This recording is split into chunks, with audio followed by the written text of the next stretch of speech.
Hello student, DRS academy में आपका स्वागत है। आइए, जैसा कि आपको पता ही है कि हम पिछले वीडियो में आपको फ्यूचर परफेक्ट का यानी फ्यूचर परफेक्ट टेंस का निगेटिव सेंटेंस हम आपको पढ़ा चुके हैं। आइए, इस वीडियो में हम आपको फ्यूचर परफेक्ट टेंस का इंट्रोगेटिव सेंटेंस पढ़ाने जा रहे हैं। तो आइए, आपको पता ही हम हर वीडियो में ही बोलते हैं कि हमारा रूल ही हमारे लिए सबसे इंपॉर्टेंट है। तो आइए रूल हम देख लेते हैं। आइए, नियम नंबर 1, यदि हमारा वाक्य क्या से प्रारंभ हो तो हम उसकी अंग्रेजी अपनी सहायक क्रिया विल या शैल से प्रारंभ करते हैं तथा कर्ता के बाद हैव लगाते हैं। ये हमारा सबसे इंपॉर्टेंट रूल है। नियम नंबर 2 देख लीजिए, यदि हमारे वाक्य के बीच में प्रश्नवाचक शब्द आए तो हम उसकी अंग्रेजी सबसे पहले लगाते हैं। यानी हम उसकी अंग्रेजी सबसे पहले लगाते हैं, उसके बाद कर्ता आता है, फिर कर्ता के बाद विल आए चाहे शैल आए। तो आइए नियम नंबर 3 देख लेते हैं, यदि हमारे प्रश्नवाचक वाक्य के बीच में नहीं शब्द आए तो कर्ता के बाद नॉट लगाते हैं तथा नॉट के बाद हैव लगाते हैं। नियम नंबर 4, हु के बाद सहायक क्रिया के बाद मुख्य क्रिया लगाते हैं। ये तो आपको हर सेंटेंस में मिलता है, बस चेंज क्या रहता है, हेल्पिंग वर्ब हर में, यानी हर इंट्रोगेटिव सेंटेंस में चाहे जो सेंटेंस होगा उसमें हेल्पिंग वर्ब ही चेंज रहता है। आइए देख लीजिए, हु के साथ विल है प्लस वर्ब का third form plus object first plus object second अगर आए तो। चलिए, ये तो था हमारा रूल। अब मान लीजिए कुछ खास तो नहीं है, ये रूल आपको याद हो जाएगा, या तो आप फिर स्क्रीनशॉट ले लीजिए या तो आप इसको कॉपी पर लिख लीजिए, लिख कर याद कर लीजिए, आपके लिए सबसे बेहतर रहेगा। तो नियम समझ गए होंगे। आइए हम इसको इरेज कर देते हैं। इसके बाद रूल के अकॉर्डिंग हम आपको 2-4 टेंस समझाने की कोशिश करेंगे। आइए, रूल के अकॉर्डिंग हम आपको ट्रांसलेट समझाने की कोशिश करेंगे।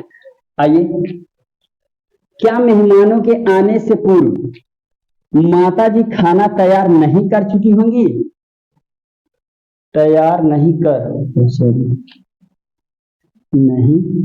कर चुकी होंगी। आइए ट्रांसलेट करते हैं। क्या से स्टार्ट हुआ है? माताजी, यानी पहले सेंटेंस यही होगा। तो लिखिए,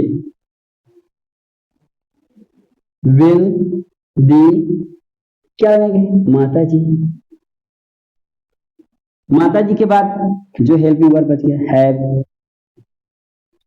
तो विल दी मदर हैव, यानी नहीं शब्द है, सॉरी नहीं शब्द है तो इसको हटा दीजिए, क्योंकि बोला गया है यदि हमारे प्रश्नवाचक वाक्य के बीच में नहीं शब्द आए तो कर्ता के बाद नॉट लगाते हैं। तो माताजी हमारी कर्ता है, लगा दीजिए नॉट। अब लगाइए है, अब लगाइए तैयार करने की अंग्रेजी, प्रिपेयर्ड दी फूड।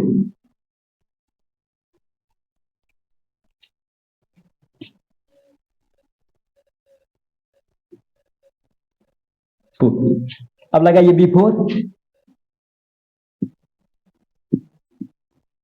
आइए, जो रूल बचा प्रेजेंट टेंस में, मेहमानों के आने, यानी मेहमान हमारा बहुवचन है तो यस यस का प्रयोग नहीं होगा। Before the guest come, question mark लगाना ना बोले, सॉरी क्वेश्चन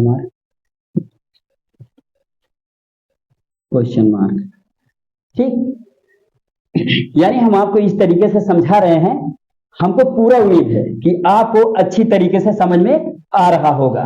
तो आइए अगला सेंटेंस देख लेते हैं। ये तो हमारा था क्या से प्रारंभ, अब प्रश्नवाचक चिन्ह बीच में आएंगे। तो माली की माला बनाने से पहले वह फूल क्यों तोड़ चुकेगा, यानी है इसमें क्यों शब्द आया है, यानी प्रश्नवाचक चिन्ह बीच में आया है। इसकी अंग्रेजी कहां रखेंगे? सबसे पहले। और ट्रांसलेशन क्या है? पहले। टेंशन नहीं, लगाइए वह फूल क्यों तोड़ चुका होगा, तो वाई विल ही हैव, तोड़ने की अंग्रेजी वर्ब का थर्ड फॉर्म प्लक्ड, हो गया। प्लग क्या तोड़ चुका है? फूल। Pluck the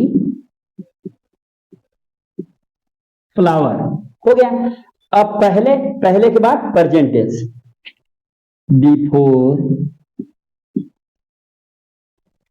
Mali, before the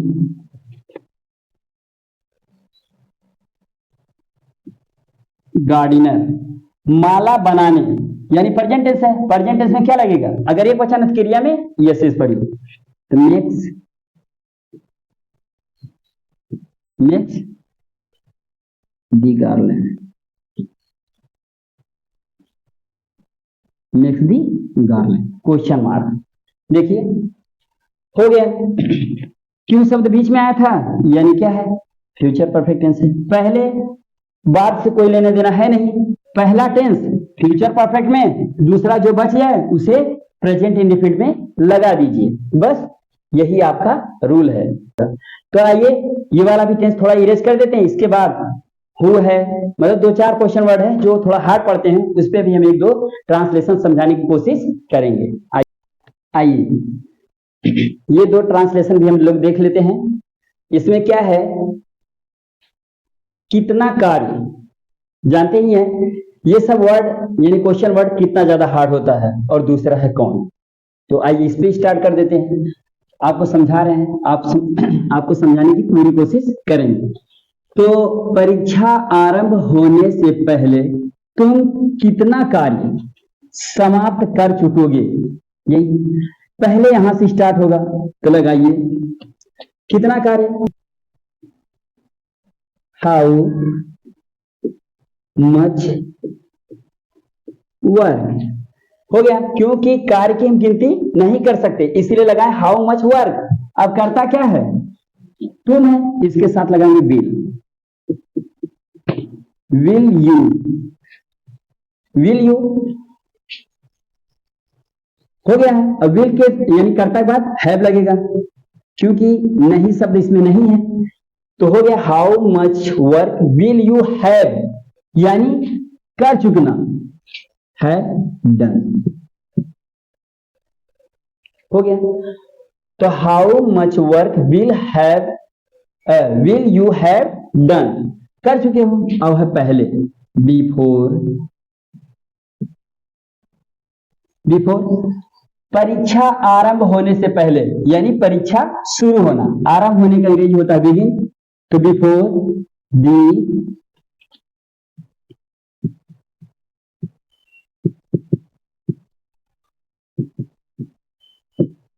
the examination begins, question mark. क्योंकि परीक्षा हमारा एक वचन है, यानी 16 नंबर में है, इसीलिए वर्ब में यस या इसका प्रयोग हुआ है। आइए लास्ट का देख लेते हैं। तुम्हारे आने से पूर्व, यानी पहले, इस कार्य को कौन कर चुका होगा। तो आइए देख लीजिए, इसमें कौन शब्द क्या है? यही, और यही हमारा सब्जेक्ट भी है। लिखिए who will have। हो गया। करने का अंग्रेजी लगा दीजिए